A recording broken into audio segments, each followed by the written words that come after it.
I'm going to keep this straightforward because I know how overwhelming the gear aisle can feel when you're trying to decide if a DJ controller plus studio monitors is worth the spend. Most people I've talked to sit on the fence because they're not sure if a single package can really replace a laptop-based DJ setup and separate monitors they already own, or if they're just paying a premium for convenience. Link is in the description if you want to check the product details on Amazon. In the next few minutes, I'll walk through how the Numark Mixstream Pro Go works in a real-world workflow, what the M-Audio 4080 speakers actually deliver in a home studio, and whether the combined price gives you genuine value or just a convenient bundle. First, let's talk about the core promise. A portable, battery-powered DJ controller that streams music straight from Wi-Fi, paired with two studio monitors that claim incredibly detailed sound. The idea is appealing for anyone who wants to practice sets in a bedroom, record a podcast on a coffee table, or even take a small gig to a park without lugging a laptop. The hesitation most buyers have is whether the controller's standalone streaming is reliable enough for a live set, and whether the 4080 monitors give enough low-end response for music production without having to add a subwoofer later. I started by looking at how the Mixstream Pro Go handles everyday use. It runs on an internal rechargeable battery that, according to the manufacturer, lasts several hours of continuous mixing. In my own testing, the battery held up for about 4 hours of non-stop queuing and track changes before the indicator started flashing. That's enough for a typical rehearsal or a short live stream.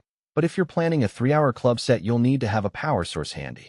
The Wi-Fi streaming works by connecting to services like Spotify and SoundCloud directly through the controller's built-in app. The biggest practical concern here is that you're still dependent on a stable internet connection.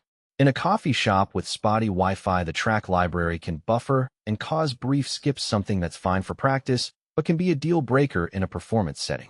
For a podcaster who just needs background tracks while talking, the occasional hiccup is manageable, but a DJ who wants flawless transitions should probably keep a USB stick or external drive as a backup. The controller itself feels solid for its size. The jog wheels have a decent amount of resistance, which gives you a tactile feel when scratching or beat matching. The built-in effects section includes a handful of filters and echo types that are easy to dial in on the fly. What you don't get is the depth of customizability you'd find on a full-size, laptop-based controller with dedicated software. There's no ability to map additional MIDI controls or load third-party plugins. So if you're the type who loves to tweak every parameter, you might feel limited. On the flip side, the simplicity is actually a strength for beginners who get overwhelmed by endless menus. You can launch a set, add a filter, and start streaming without ever opening a DAW.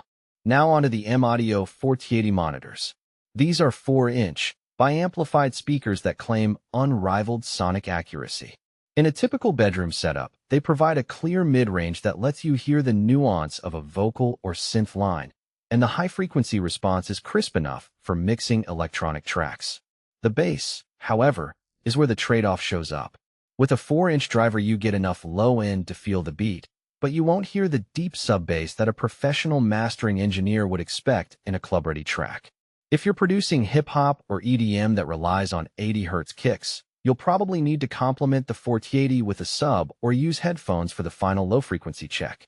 One practical advantage of these monitors is the ease of placement. They have a built-in power switch and a simple volume knob, so you can line them up on a small desk without needing a separate audio interface. The pairing with the Mixstream Pro Go is seamless because the controller has a balanced XLR output that feeds directly into the monitors, eliminating the need for an additional mixer. In a podcasting scenario, you can plug a microphone into the controller's 1/4-inch CH input, stream your intro music via Wi-Fi, and monitor everything through the 4080 without any extra gear. That reduces cable clutter and keeps the workflow intuitive. Let's break down who should consider this bundle. If you're a hobbyist DJ who wants to practice sets without investing in a laptop, a controller that can stream directly, and you also need a pair of monitors for occasional beat making, the Mixstream Pro Go plus 4080 combo offers a sensible entry point. It's also a good match for podcasters who want a quick way to add music beds, because the controller's built-in effects let you fade tracks in and out without juggling software. The portability factor shines for street performances or pop-up events where you can run on battery, set up on a folding table, and have decent sound in a small space. Conversely, if you're a professional DJ who regularly plays